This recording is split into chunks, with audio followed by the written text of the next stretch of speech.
And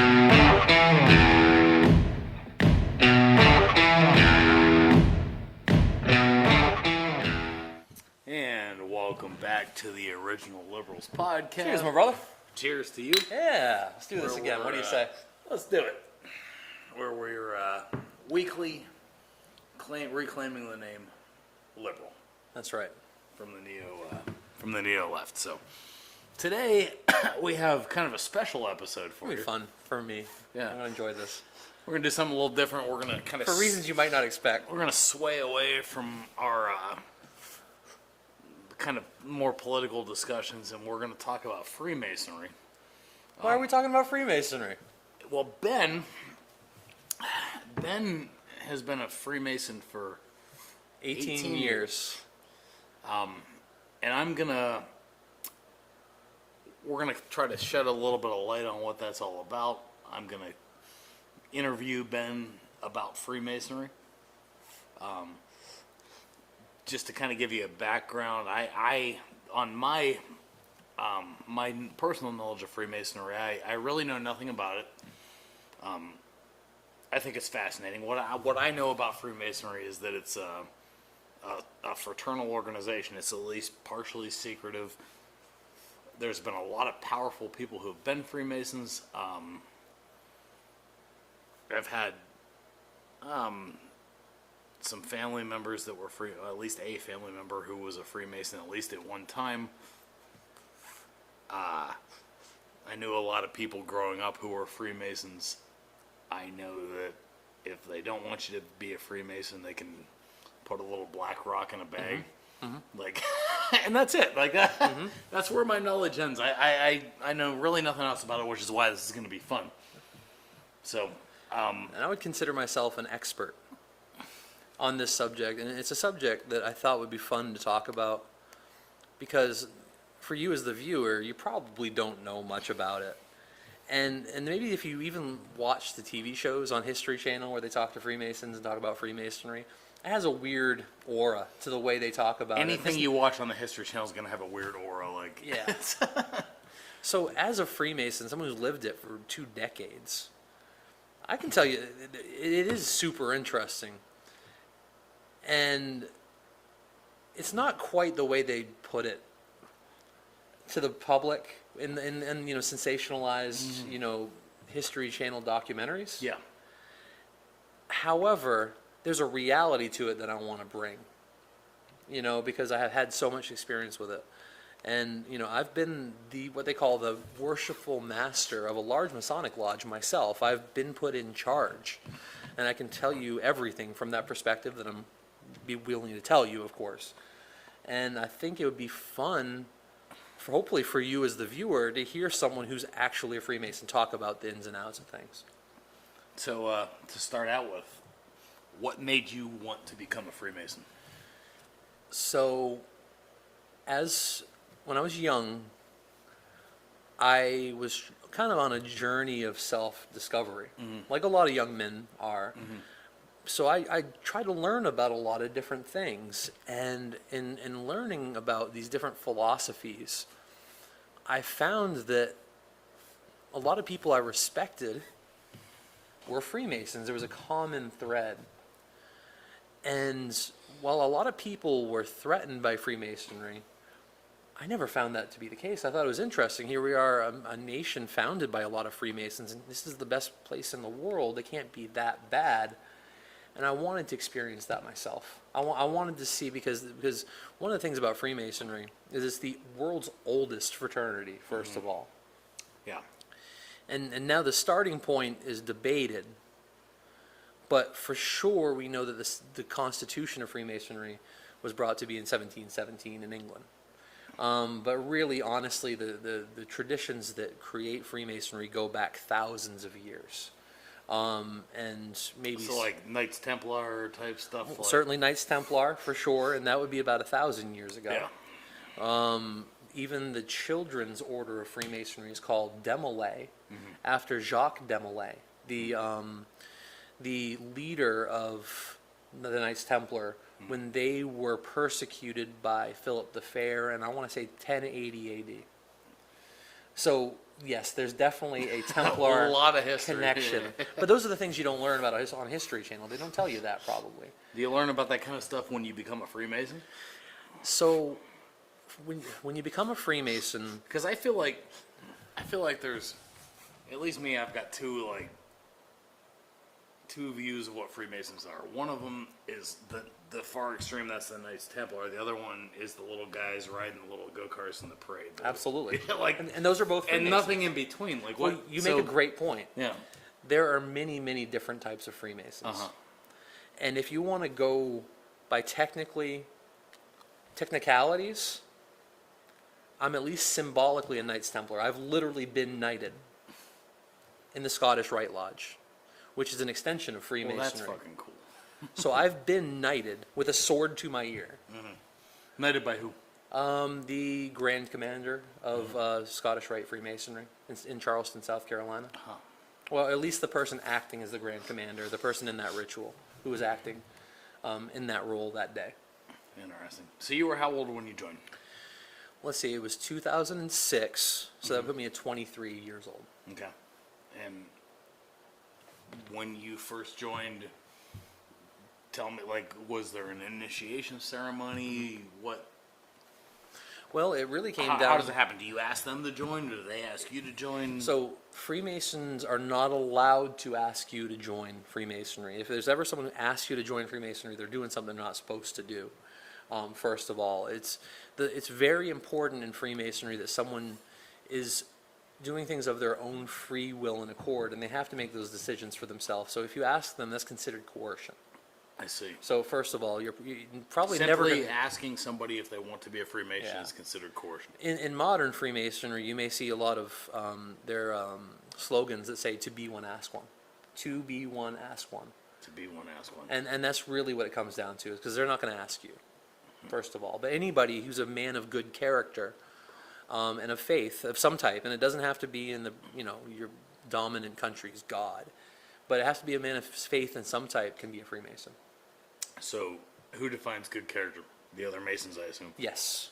So when you become a Mason, what happens, or when you're about to become a Mason, what happens is here in where we live, and I've been on a number of these committees, but what you do is you send a committee of 3 to the man's house, and you meet him and his wife, and you talk to him at his own dinner table. What if he doesn't have a wife? The- fine. the- Like, yeah, you can be it's single. fine. Absolutely. Can That you that be doesn't gay? matter. You can be 100. Well, yes, you can be gay.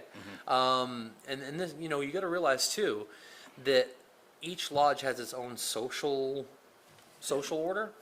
So what's right in one lodge might not be right in another lodge, and what's right in one state of like let's say New Hampshire Freemasonry might not be right in California Masonry or Georgia Masonry. So is there a grand governing body? There is. a pope, for example. Like I don't mean like a pope. I know, but you know what yeah, I mean. absolutely. The way it works is it's all considered from the Grand Lodge of England is the main governing body. Okay.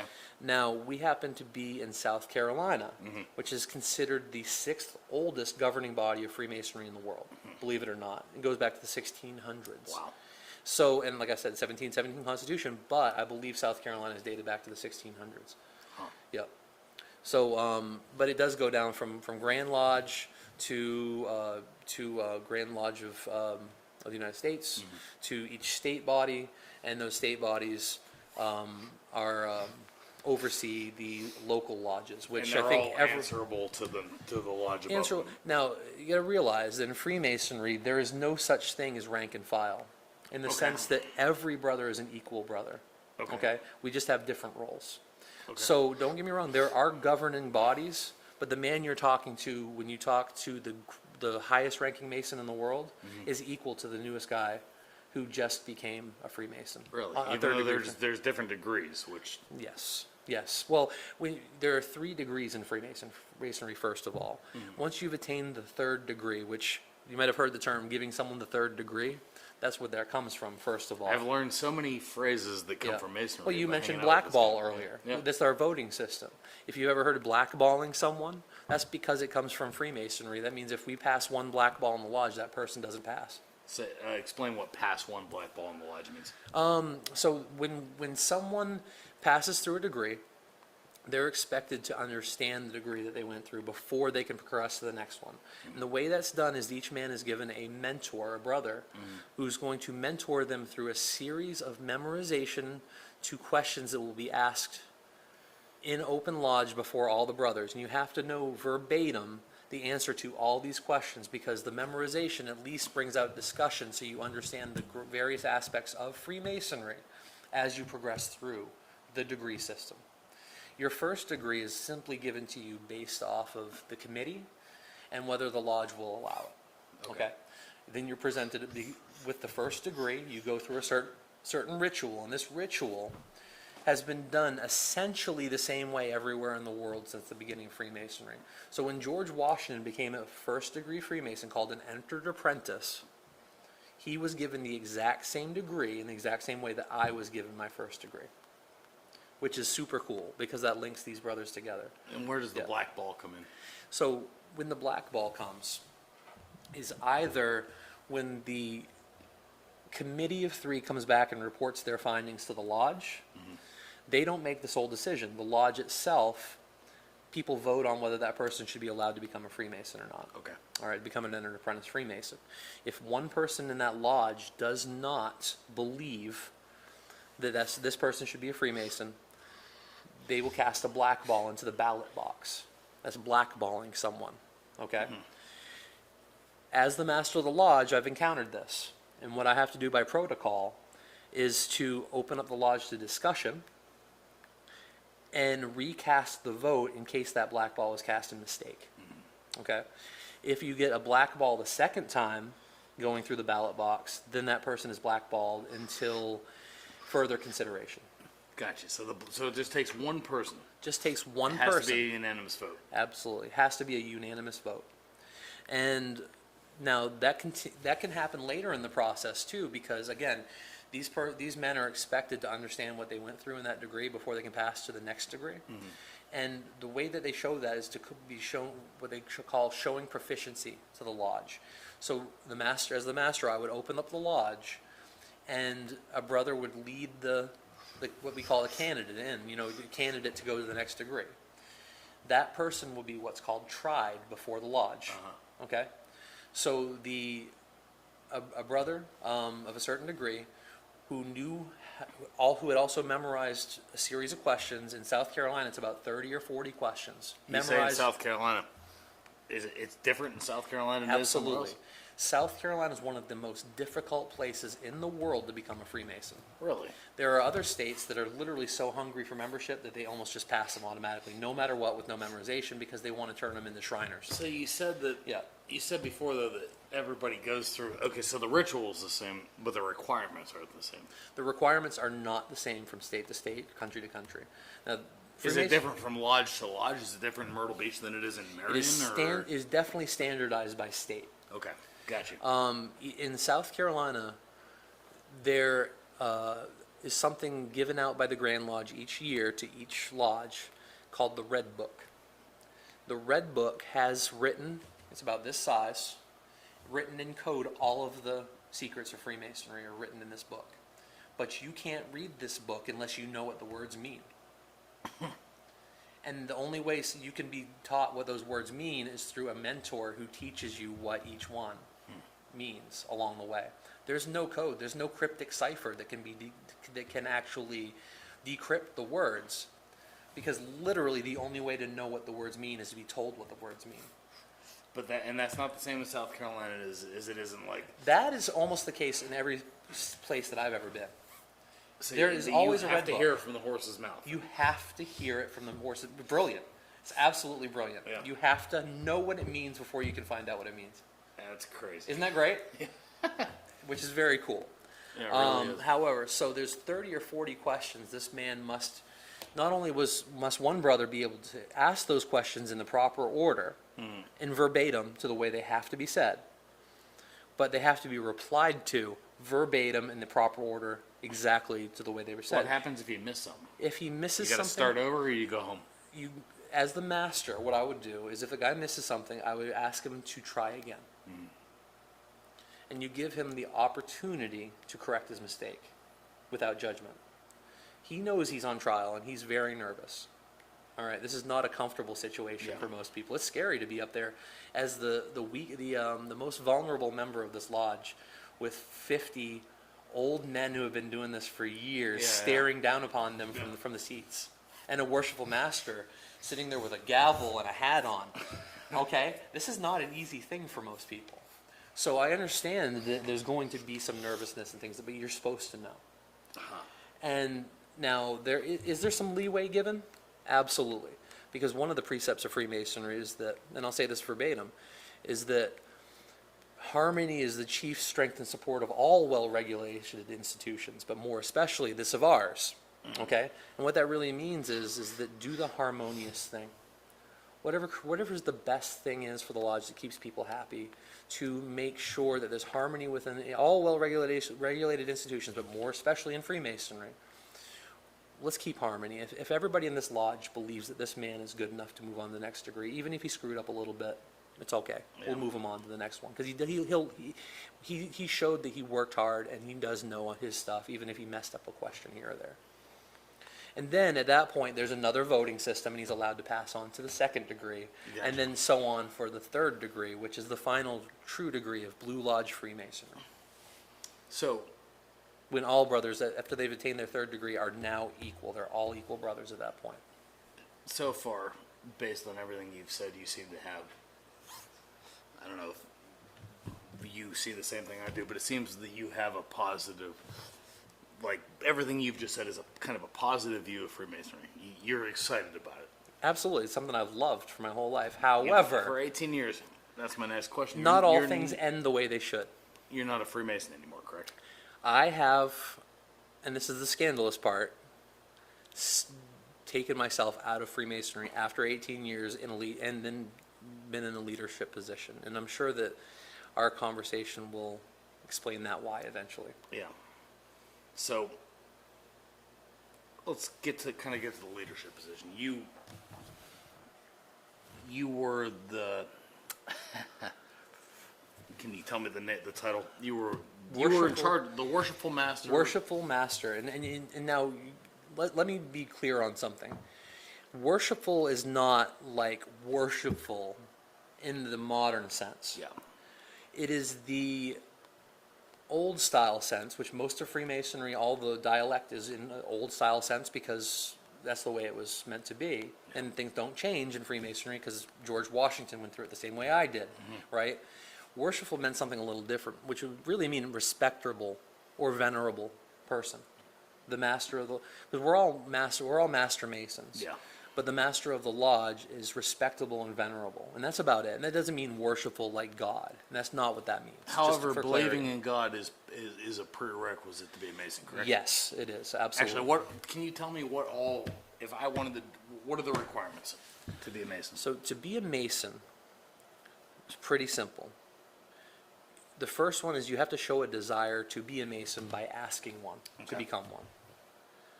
The second would be that the lodge finds you to be a good person.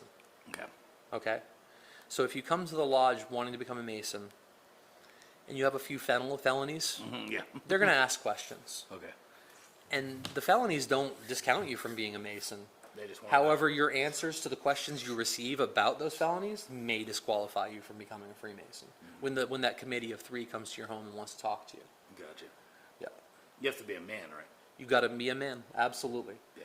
A man is a free. Thank you for saying that, because I almost felt like that was just obvious, like too obvious to say. Yeah. But yeah, that's a really great point. Yes, you have to be a man to be a Freemason. Gotcha. Yep.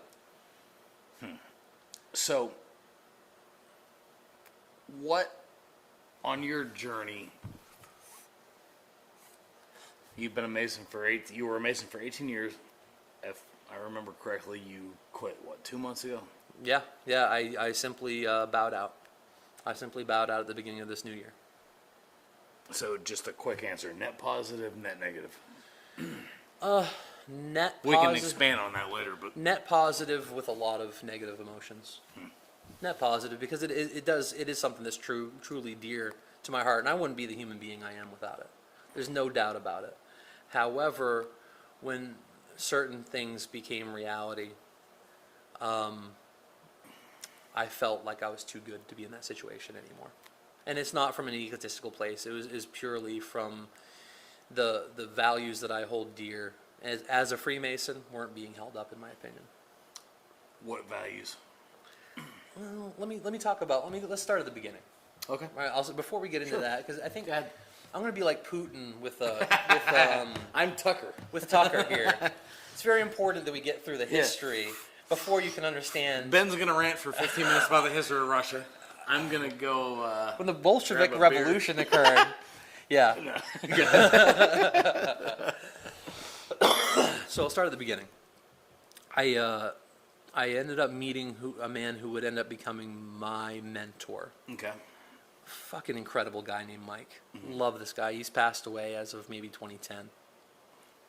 But truly, he found salvation in the brotherhood he received from Freemasonry. And he wanted to live that reality and pass that on to other men, which is so wonderful, because the man was an alcoholic.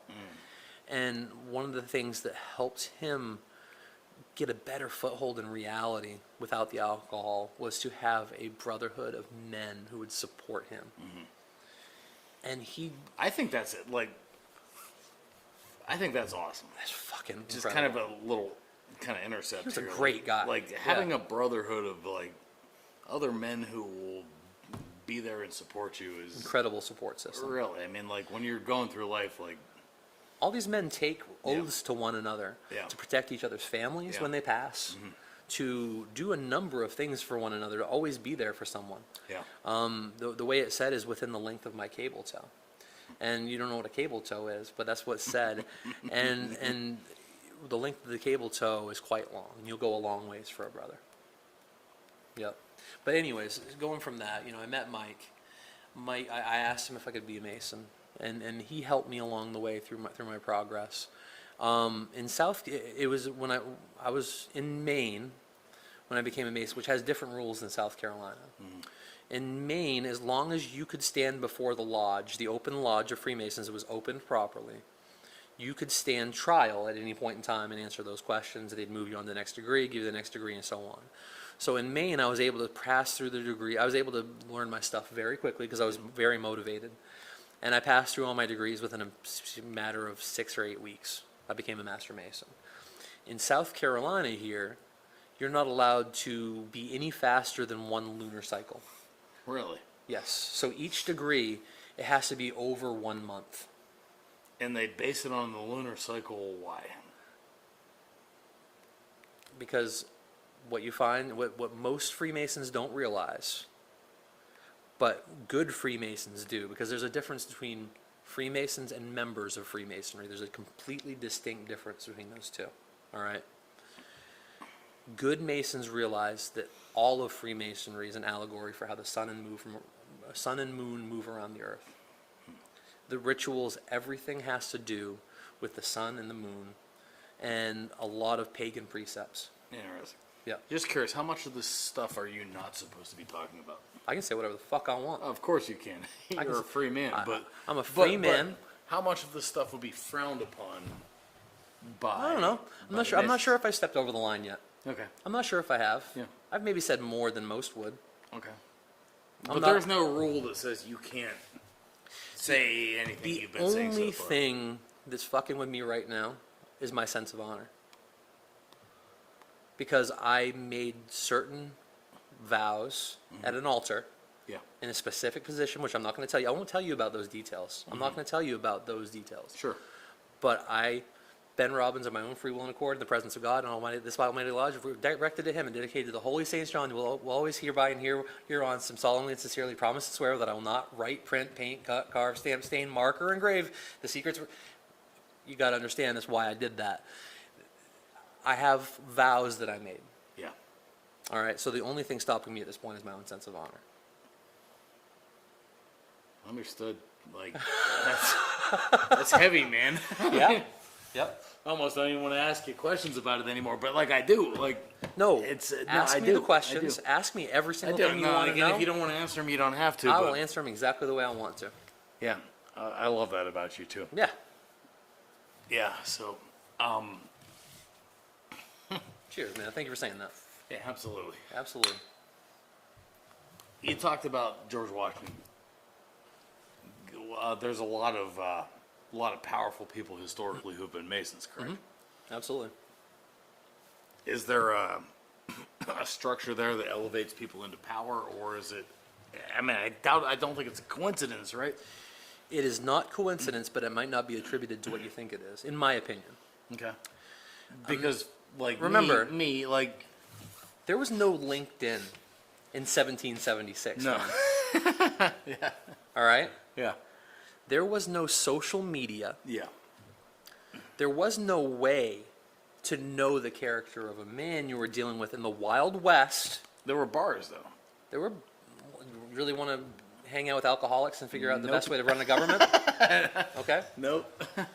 So Freemasonry was social media before social media. Interesting. The way you could get to know the character of a man was if he joined the lodge and you spent time with him. Huh. So let's say you're running a business. Yeah. You know, people who aren't Freemasons would call this nepotism because they're seeing it from the outside and they don't understand. It's not nepotism. If a Mason in your lodge, who you've made vows to help where you could, who also displays good characteristics of a good man trying to become a better man, would you rather hire that man? Or would you rather hire the person you don't know? I'd rather hire the one I do, obviously. It's not nepotism, is it? No, it's just common sense. It's common sense. Yep. So what you have is that upstanding men of good character are admitted into the society, right? But only a good men of good character, right? Yeah. And if those men are ambitious, they may meet other ambitious men.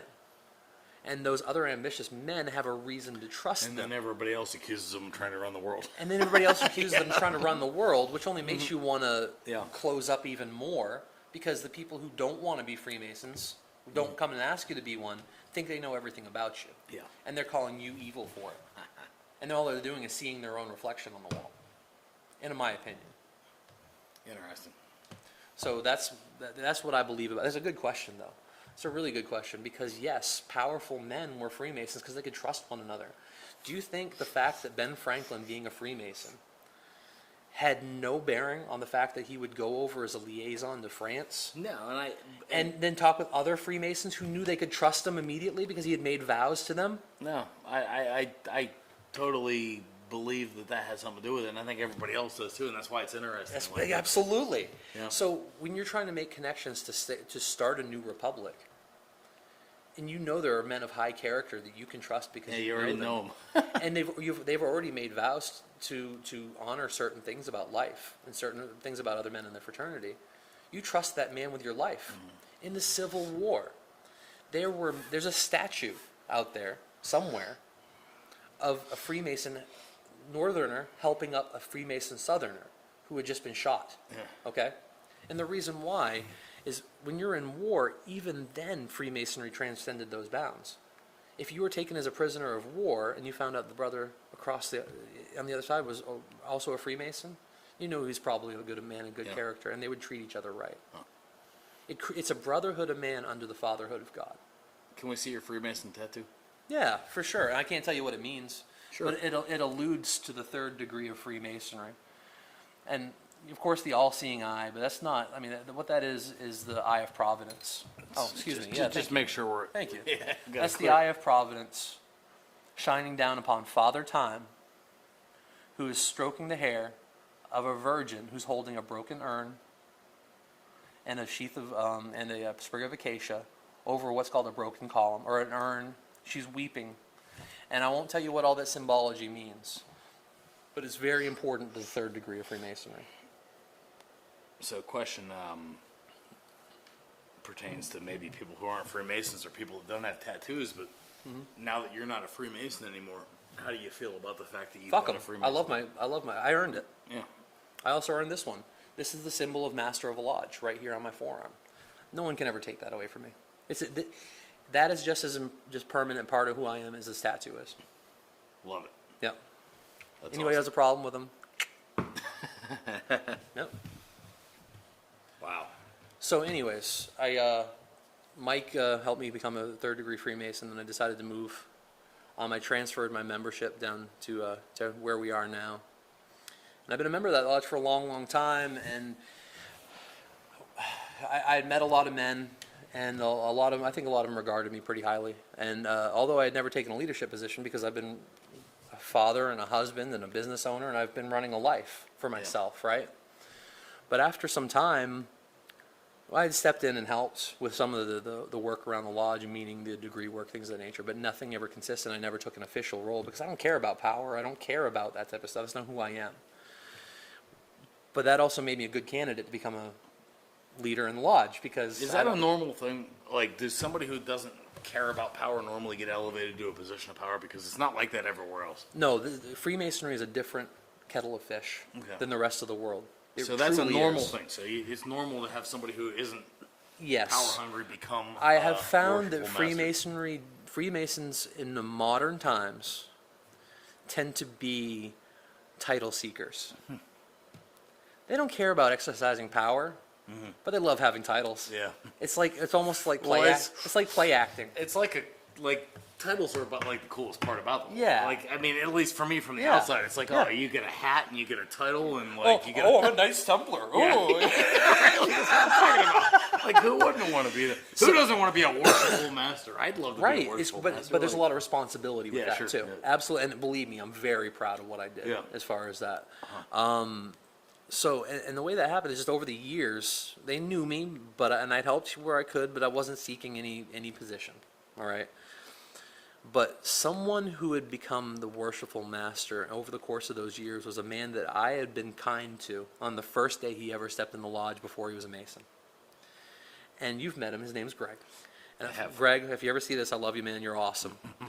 And he said, Ben, we've got a little bit of a vacuum to fill down here. We don't know. We haven't done a great job of making sure there's a line of succession to take care of all the roles of the lodge. People don't know what needs to be said, how to do things. They don't know protocol.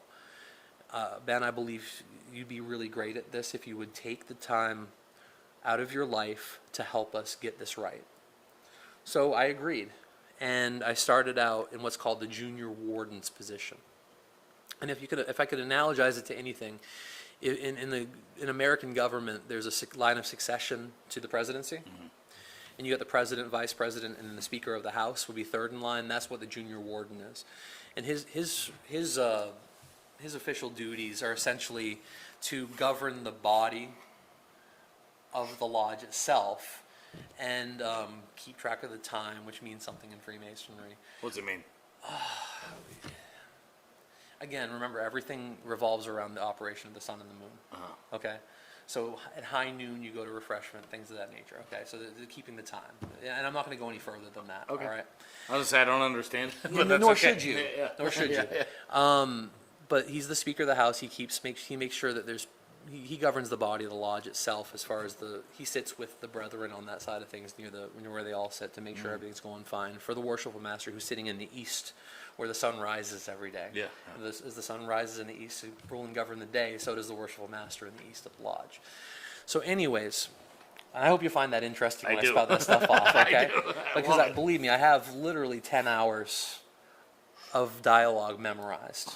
Now, it's not all there 100% now anymore. It's been 3 years, but a lot of it's always going to be there till the day I die. Yeah. It's just, like I said, as indelible as these tattoos. So I took the position of junior warden, and because there was such an open area at the top where they couldn't meet the needs of new brothers trying to come through. And think about it, the lifeblood of any organization is new talent, right? And when you have when you're completely devoid of new men becoming Masons, there's a hole that you can't be filled without new blood, especially as the men age. You know, you got these guys that have been sitting there for 30, 40 years, they're tired. Yeah. And maybe, people change over the course of time, and they become the gatekeepers. But they don't do much else. They don't actually help the lodge progress. They're really there just to be the old guard, which they're respected as well. They should be. There's a lot of that in a lot of different areas. Absolutely. Of society too. It's probably not just a Mason problem. Yeah, absolutely. It's a problem in Congress. Well, when you've lost, for example, when you've lost every drop of testosterone, you can hardly get out of your seat anymore, and you've been doing it for 40 years. There's just not a whole lot of motivation to help keep things going. You need new blood. Okay. Yeah. So because of that vacuum where no one else could do it, I learned it. And as the junior warden, I would sit in the master's chair and I would run all the degrees. And over the course of the next 18 months, I personally, what's called raised, 14 new Freemasons after they hadn't had a new one in 3 or 4 years. I personally started something called a Freemason University within my lodge, where any new applicants were put up with not only a mentor who may or may not be there for them, but a network of mentors who would meet them there twice a week at the lodge until they figured everything out. And they were highly invested in, and they were motivated and made to be welcome. And we brought them through this process. And out of 16 applicants in 18 months, we made 14 new Freemasons. And I'm incredibly proud of that. At the end of my junior warden year, I was awarded the Mason of the Year for our lodge, and then elected by that lodge to be the Worshipful Master for the coming year, which was 2020, the COVID year, which shut us down after April, and then we didn't reopen again until October. How many of those 14 are still there, do you know? The current Worshipful Master is a man I raised. The guy prior to him, no, I didn't raise him, but I did help him learn his stuff. But again, after I left, they didn't raise any more Master Masons themselves. They would ask other lodges to raise their Masons for them because the other lodges could handle it, but they couldn't for some reason. Huh. So it's a difficult process. There's a lot of dysfunction in that lodge, absolutely. So Freemasons are just men. And my estimation of what was occurring is that Freemasonry raises people to the 3rd degree, and then they have choices at that point. They can continue part of what's called the Blue Lodge, which is those first 3 lodges, those first 3 degrees. But they also can do something called the York Rite, which is a Christian-based continuation of the learnings of Freemasonry, which is all philosophical. Because Freemasonry is not a religion, don't make a mistake. It's not a religion at all. It's simply a brotherhood with a philosophy. All right. There's another one called the Scottish Rite of Freemasonry, where if you're a Masonry conspiracy, you've heard about 33rd degree Freemasons, and that's how 33rd degree Freemasons are made, is through Scottish Rite Freemasonry. And one of the other appendant bodies, is what they're called, is the Shriners, which you talked about. That riding the go-karts. Everybody's heard of the Shriners. Yep. And not all Masons are Shriners. But all Shriners are But Masons. all Shriners are Freemasons. They're like dogs and beagles. So what happens is the Shrine, because of how successful they've been with the Shrine Children's Hospitals, and they do a lot of events and a lot of charity work. I'll be honest with you. The Blue Lodge that I was part of almost did 0 charity work in the community. Everybody was too lazy to do anything. I've always just kind of assumed that was a big part of Freemasonry. It's supposed to be, and I tried to be the impetus for that as the master, but the reality was that COVID hit. I didn't have a chance to implement what I had a plan for. So anyways, COVID fucked everything up. COVID definitely fucked some things up. And so what happens is that for some reason, the phenomena with the Shrine, and this has happened in other states too, is that the guys become 3rd degree Freemasons, you never see them again. They just pay their dues because they did it just to become a Shriner, because they want to go out and race around in go-karts, party, and they can drink. They're allowed to drink and have fun, bring their families around. There's no esoteric bullshit. Really? And they just become Shriners, and they're Shriners first. And then even some of the guys that are more active in the Blue Lodge still see themselves as Shriners first because it's more fun. It's a party atmosphere. Yeah. And they don't care about the Blue Lodge. They just want the titles they can get with the Blue Lodge. It's funny, I never realized that. I didn't know And the Shriners were the partiers. Absolutely. Oh yeah, you drink and have fun and throw parties and do... So you don't drink at the lodge yet? No, that's highly against the rules. Really? In Europe, that's different. They drink at the lodge, but in the United States, for the most part, as far as I know, they don't. It's definitely not here. No kidding. Yep. So drinking is not allowed to be part of things. Probably because of the puritanical society we're in over here. England's, they have a pub in the lodge. Yeah. You know, it's totally different. Yeah. So that's what separates you from the Elk Club then. Yeah, for sure. Absolutely.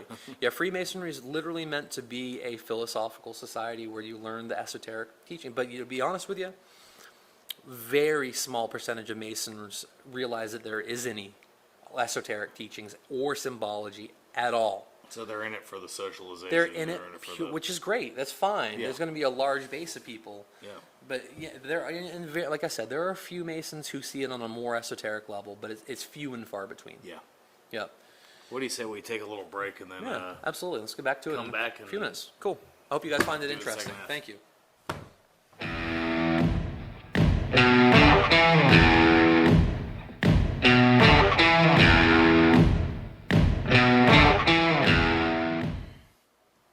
And we are back. Sorry, guys. I need a smoke break. Because Cheers. he can do whatever the hell he wants. Moved over to a little bit of scotch. Figure I need it to get through the rest of this one. It's delicious. Delish. Absolutely delicious. So we talked on the first segment about kind of your history with Freemasonry, a little bit about, what Freemasonry is all about. I kind of want to get into why you left Freemasonry. Oh. So, I guess I'll continue my story then, because Yeah. it gets there quick. It definitely gets there quick. So, anyways, I get voted on and elected as the Master of the Lodge, the Worshipful Master of the Lodge, and it's a lot of responsibility. You have to basically run every meeting. There's monthly meetings. Mm-hmm. Then also any business of the lodge you have to deal with, plus degree work, bringing in new brothers, just a lot of coordination. Degree work? Degree work is like when you're first, when you're arranging to give the first degree, second degree, or third degree to any newer Mason. It's not just giving the degree, because every degree has multiple parts, probably about 10 different parts, and you have to find men that will be able to do those parts verbatim the way that they need to be done to carry out the ritual perfectly, the way it's been done forever. So, again, like I said earlier, this lodge had not made any new Master Masons in a number of years. I get in there, I help facilitate, and from the most difficult position, which is the Master of the Lodge's chair, the advancement of 14 new Master Masons, and I'm feeling really good about myself at this point, because I'm like, okay, we're getting this lodge right. We're moving in the right direction. Mm-hmm. And what ends up happening is maybe I pushed the old guys a little too hard. They weren't used to that kind of work ethic when it came to it. And what do you think they were used to? Were they used to just kicking back and relaxing? Kicking back and relaxing. Yeah. But what they found was a younger Mason who was quickly very adept. And I was getting noticed not only by my brothers, the people I raised, the other men in the lodge, but I was having other lodges ask me to come in and sit in their positions to run degrees from their lodge. I was making a lot of friends within what they call our district, which is 12 lodges that are all in the immediate area. And I was even making friends with people on the state level, including the Grand Master of Masons, because here in our town I was partially tasked with being on the committee for the Grand Lodge ceremony that was set. We have a convention center here. So being part of that, I was able to meet a bunch of people. We have a special degree in our district once per year at a place that's an old castle on the beach. And it's just a beautiful setting, and we would raise a couple Masons in one night under the moonlight in this old castle. Incredible setting. And I was asked to also be the master of that ceremony that night as well. So I was gaining a lot of respect within the district. So you had a jealousy problem. So what I started developing was, I believe, what I would call a resentment problem from some of the other guys that have been doing this for 30, 40 years, maybe more, maybe less, but never was asked to do those things themselves. And again, a lot of these guys, Freemasons are regular men, right? And we're supposed to uphold certain virtues. But none of us are perfect. Yeah. And it just so happened that some of those less than perfect people were in positions of power within that lodge. And it became very strained, because they didn't like me, despite no matter what I did. The more I did and the better I got at it, the more they hated me. So my question is, it sounds that it sounds to me like you have a high regard for Freemasonry. Incredibly high for the institution itself. So why not transfer your membership to a different lodge? If you, it That sounds didn't- like it sounds like you have problems with the people in your lodge. And I have a lot of friends from the other lodges, and I could have easily transferred. So why not do that? I felt at this point in my life I had given too much and received too much bullshit in return. I love From Freemasonry in general. because to me there's a difference between the idealism of it and the realism of it, and I felt the realism was what I had to judge things by. I think it's like that with a lot of things. Yeah, I hear you. Yeah. That makes sense. So as far as the story goes, again, I felt like I did a lot of great things in 14 months between my junior warden, or 18 months between my junior warden and Worshipful Master's years. However, it just so happened that this was 2020 and this was the COVID year, and we happened to have a lot of older men in a compromised position, so they had to shut down Freemasonry between April of 2020 and November or October of 2020. So I missed out on a lot that could have helped repair things. And COVID sucked, man. so the COVID, I had a number of brothers that I took personal responsibility for that were new Masons coming up. And we were getting them progressed along through the degrees, through my Masons University that I had created. And we had a really good positive vibe, and these guys were excited to be there, and we were excited to have them. And then the specter of COVID came down. We knew it was just a matter of time before Freemasonry was shut down, and I didn't want these guys to miss out. They were one step away from becoming Master Masons, and I didn't want them to miss out. I didn't know when they'd have the opportunity to advance as Freemasons, so I could call them full brothers. So I did every single thing I could, and during one meeting, I asked one of the older guys that resented me, who was the sitting secretary, to contact the Grand Lodge and ask for what's called a special dispensation by the Grand Master to put them through the third degree and make them full Masons faster than the 30-day lunar cycle that I had told you about earlier. Yeah. I wanted to get them through because I cared about these men. But Which, to me, from a non-Mason perspective, seems more important than the lunar cycle. which is why I asked the secretary Yeah. to do this. Yeah, sure. It makes sense. Special circumstances, I was asking for a special dispensation. So I just happened to have already started to get to know the Grand Master, and I found that a couple days go by and he had not been contacted. So, me being the proactive person I am, and I'm the master of the lodge, I can do whatever the hell I want. I called my friend. His name is Cal Disher. And I submitted myself, instead of waiting for the secretary to do this, one of the men, maybe the primary guy who hated me the most. I got the special dispensation to make this happen. And when he found out that I did that, him and a number of other guys were very angry. And I got a call when I'm at home playing with my then 10-year-old son, with him screaming so loud at me on the phone that my son could hear me being yelled at while I'm trying to play with him. Wow. So I told him to go fuck himself, and I wanted his resignation. Yeah. He gave it to me. Really. Well, a few days go by, and he decides he didn't really want to resign, because he doesn't have much in his life other than this. So we have a way of dealing with this, and it's supposed to be impartial.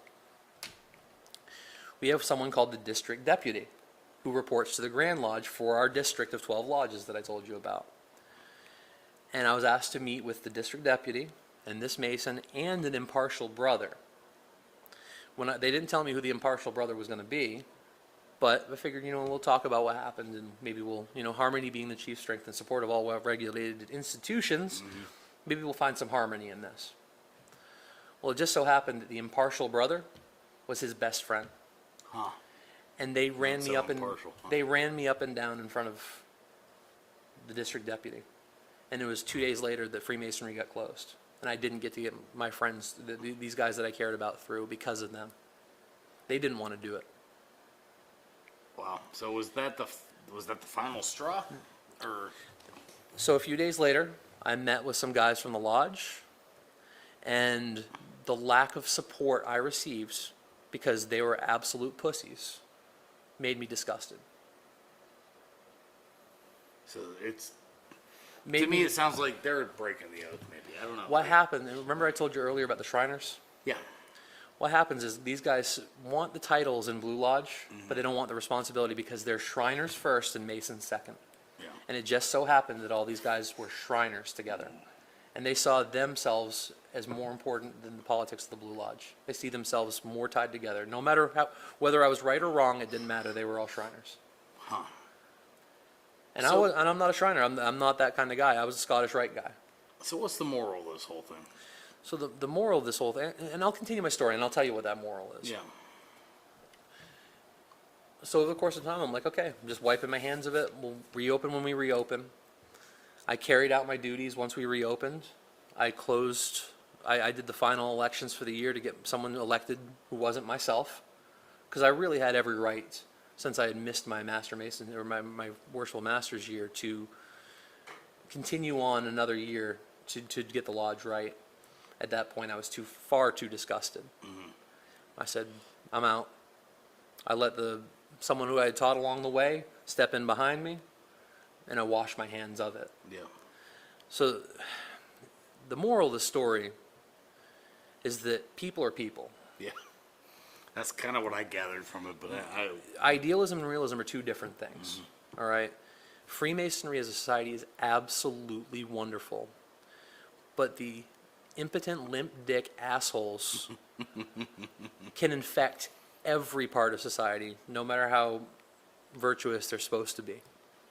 and they do. And they do. And there's nothing you can do about it. They do, but it's a shame when they infect a part of society that's specifically designed to be, The problem I had with it was that the other guys were far too afraid to stand up for something right, and they were just willing to let things move on as they were. Yeah, that sucks. And because of that, after all the time I had invested in them, and effort, and remember, I own a business, and at that point I owned a 24/7 services business. I was taking time out of that over the course of a large period of time to prioritize that lodge over my own ability to run my business. If with that being the case, from what I spent and what I did not earn, I had probably invested $20,000 or $30,000 in that lodge, and not one of those guys had any respect for it whatsoever.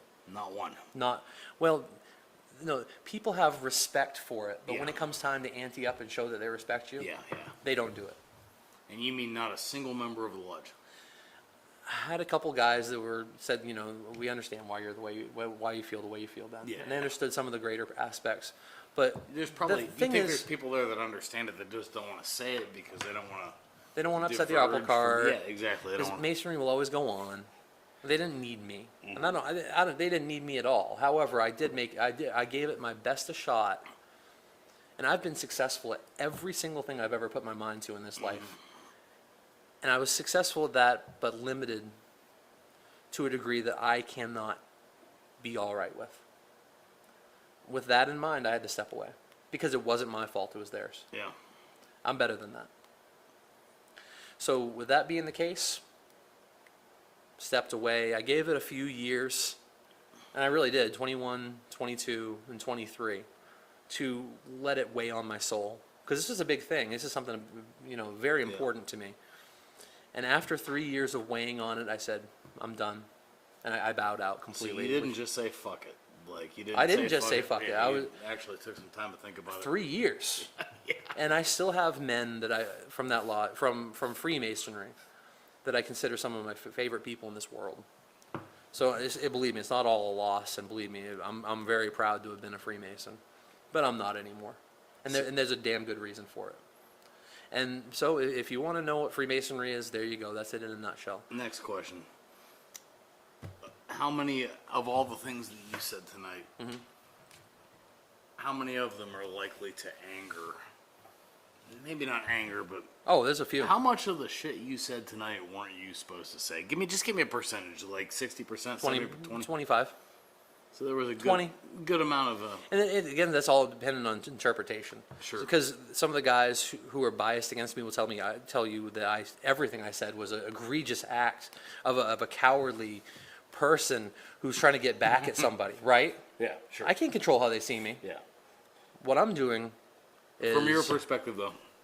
From my perspective, the guys who look at me fairly will say, Ben, you probably went 20% overboard. Huh. All right. I respect that because you're about 20% overboard. That's your baseline. That is my baseline. They knew that. That's probably one of the reasons that they didn't like, because you're talking about a society of very mundane, no offense, and this is not meant to sound the way, but highly mundane conservative Christian men. And here you have a worshipful master who's the kind of guy that wears a Rolex watch, fucking arm sleeve tattoos, and says the word fuck 40 times in a sentence. That's who I am, all right? But at the same time, I know that I'm a Mason and they're just members. Yeah. All right? So, that being the case, I would say it is what it is. Yeah. I don't know. I respect you both for... I respect the whole point of view. I think it's cool that you can, like, gain something from that experience, but at the same time just be like, fuck it. Wonderful. Everything runs its course. Yeah, it does. Everything is impermanent. I can't control anything except for myself. Yeah. I'm not trying to. I'm just trying to be the best person I can be. You sound like a libertarian. Really true. And when I know things are out of my control and it's not something that I can handle anymore, I'm not going to. Yeah. I'm not going to force anything. I'm not anybody's bitch. Yeah. And I'm a fucking man. Yeah. And I'm going to give it all I have. And when that's not appreciated the way that I think it should be, whether that's from narcissism or whether that's from actuality, I'm going to step out.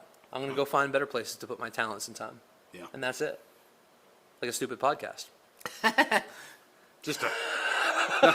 Maybe not stupid. No, good. I think we're pretty good. Me too. But, that's all, again, a matter of perspective here. So far, so good. I do think that me talking about this hopefully will catch some different eyes and ears for us, though.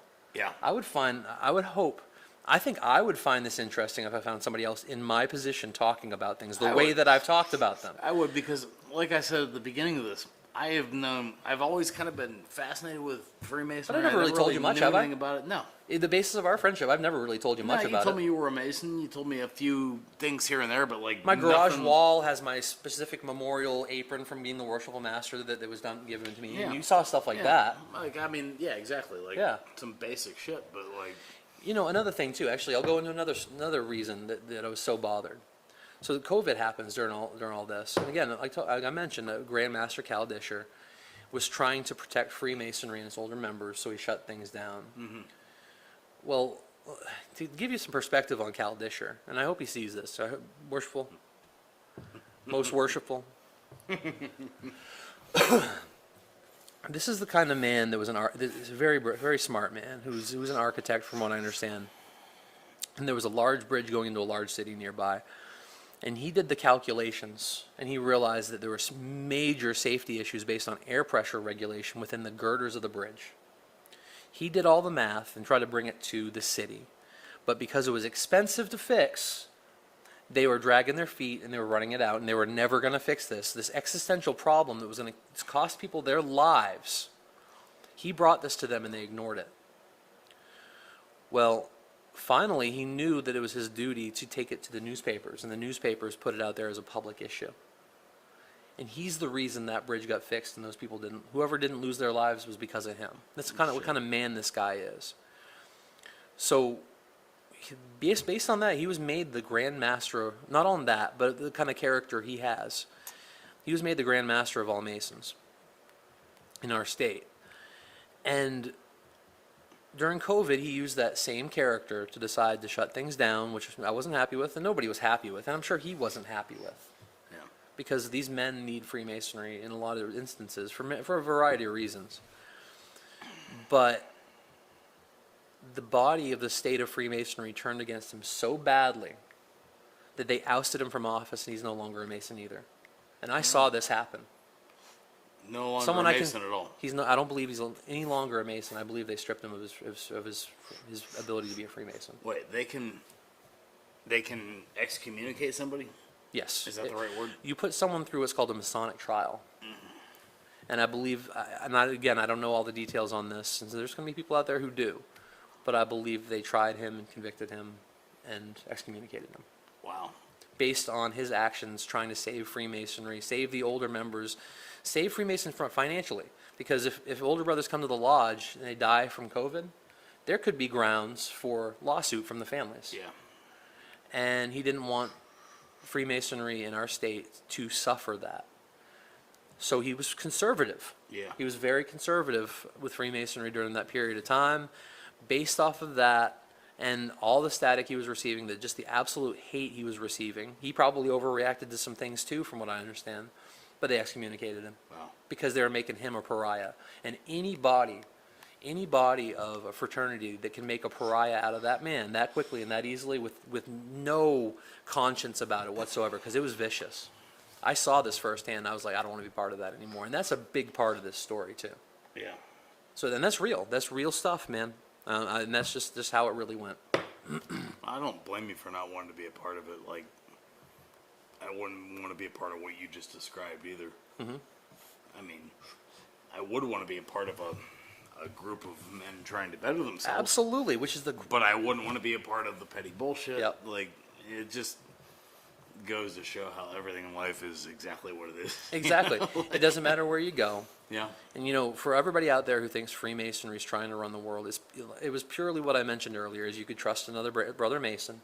And if you wanted to elect the Secretary of State, because you're the president and you know him as a Mason, then there's a better chance that person was going to get the job, just based on the fact that you already could vouch for him. Yeah.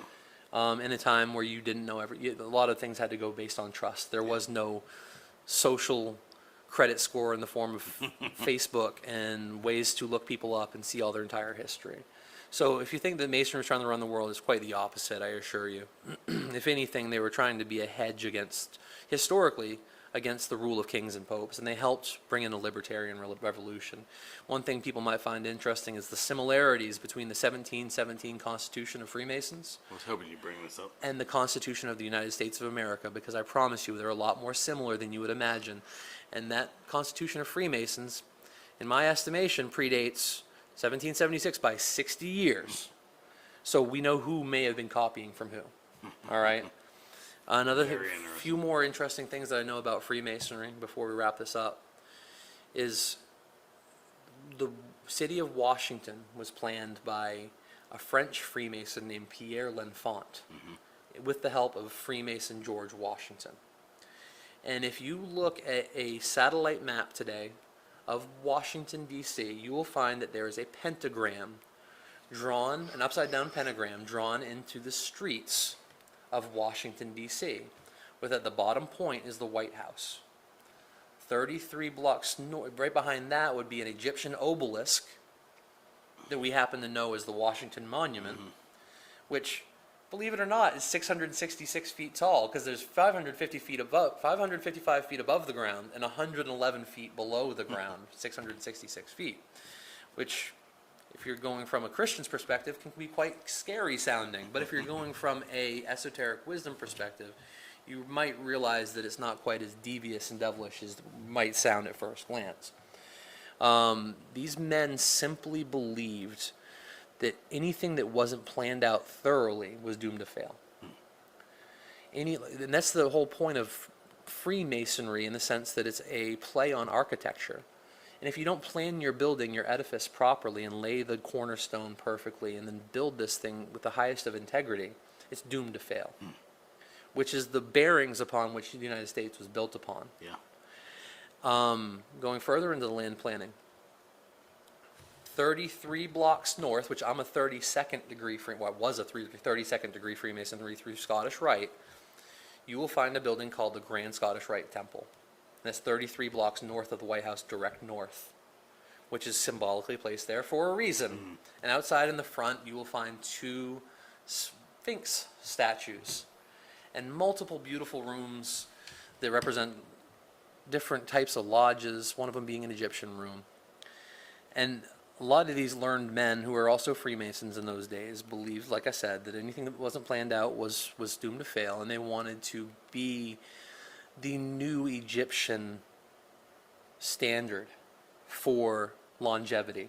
How long did the Egyptians last for? Do you have any idea? 3,000 years. 3 or so? 4,000 Yeah. years, right? And the normal society has about a 200-year shelf life, I think.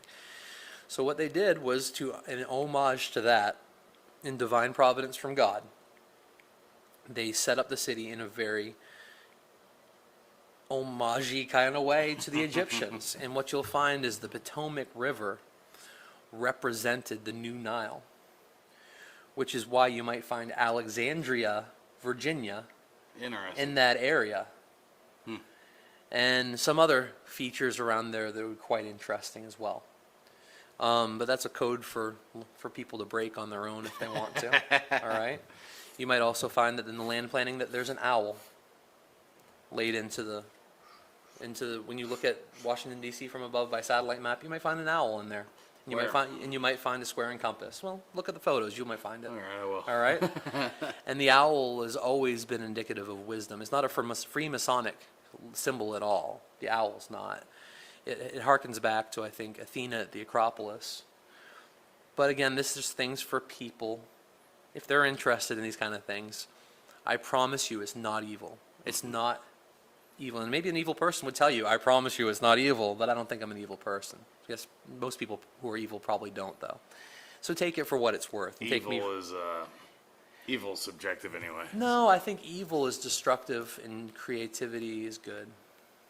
Evil is destructive and creativity is good. The true fate of all evil is to self-destruct. Huh. Never really thought about that. Yeah. Don't you ever notice that? The true fate of evil is to self-destruct. Yeah. Is what you just said? What persisting evil exists?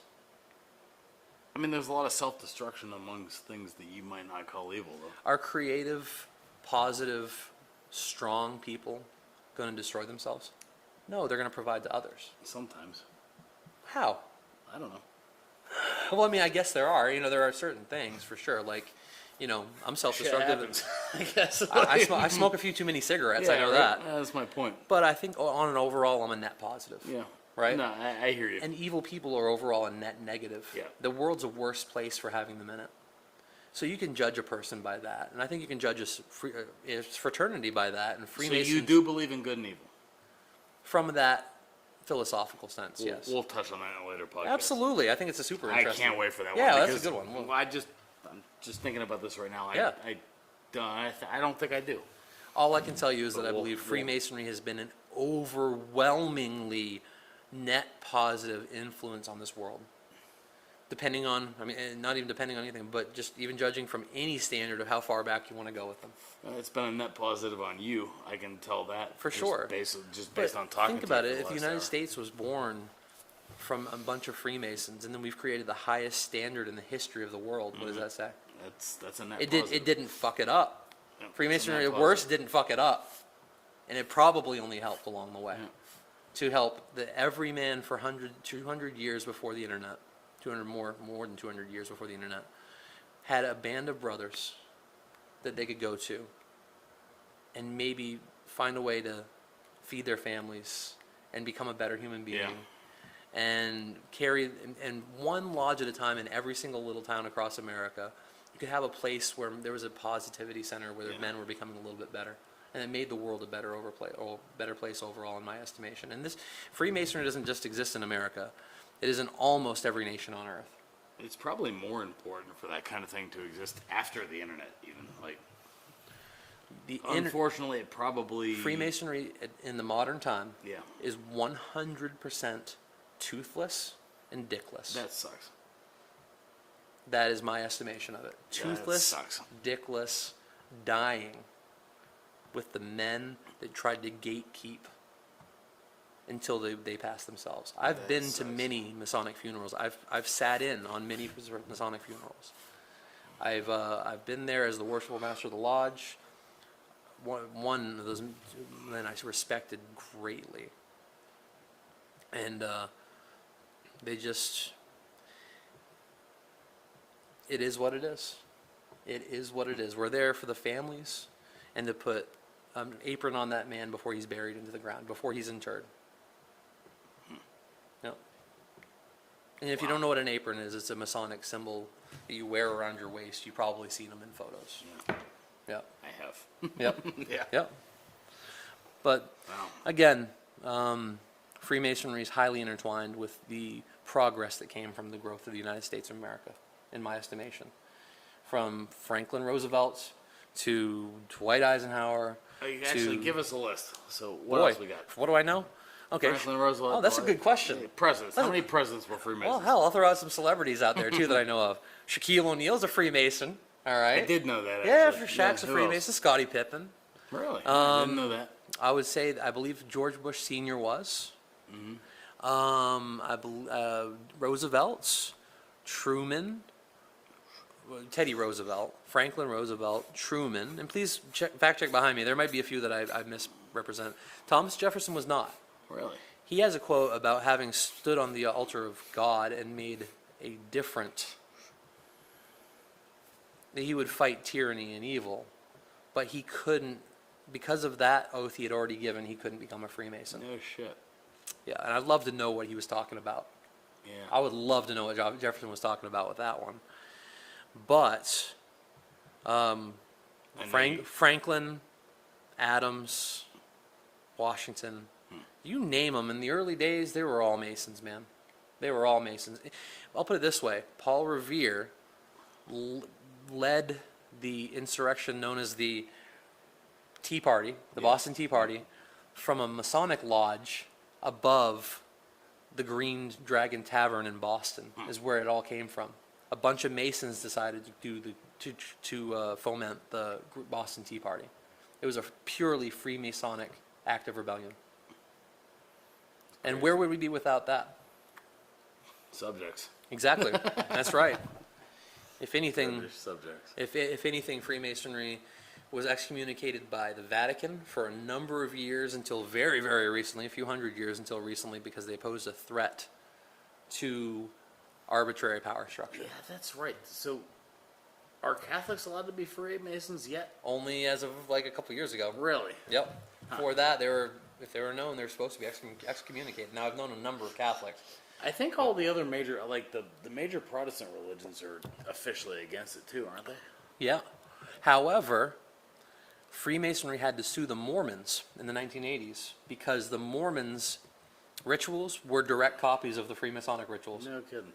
Yep. So Utah had a problem with Freemasonry suing their asses during the 80s. I think it's interesting once you become a Mason, you start seeing in certain popular media like little symbols of people who are Freemasons, which other people will find sinister, but I think it's more of just having fun. Yeah. And writing great stories that, in the movie From Hell with Johnny Depp about Jack the Ripper, I think the guy who wrote that movie wanted to blame the Freemasons, so he wrote on the wall that the three Jews, J-U-W-S, did it, which if you're not a Freemason, you have no idea what that means, but once you become a Freemason, it's very interesting. Very interesting. You can look it up on your own if you want. How do you spell it again? Oh, I don't know. They can go back. The three. They can go back on there. I said it once. Rewind. I said it once. Rewind. Spectacular. That Yeah. seems like a great way to close it, doesn't Oh, it? very good, my man. Well, thank you for allowing me to talk.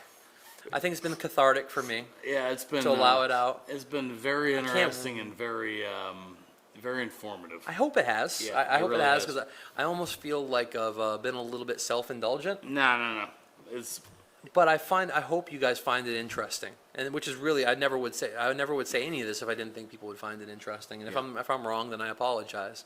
But if you do, then cheers to you. Thank you very much for watching us, and thank you, my brother. Hey. that was a great interview from It your was. side of things too, from your job too. Thank you. cheers, guys. Cheers, guys.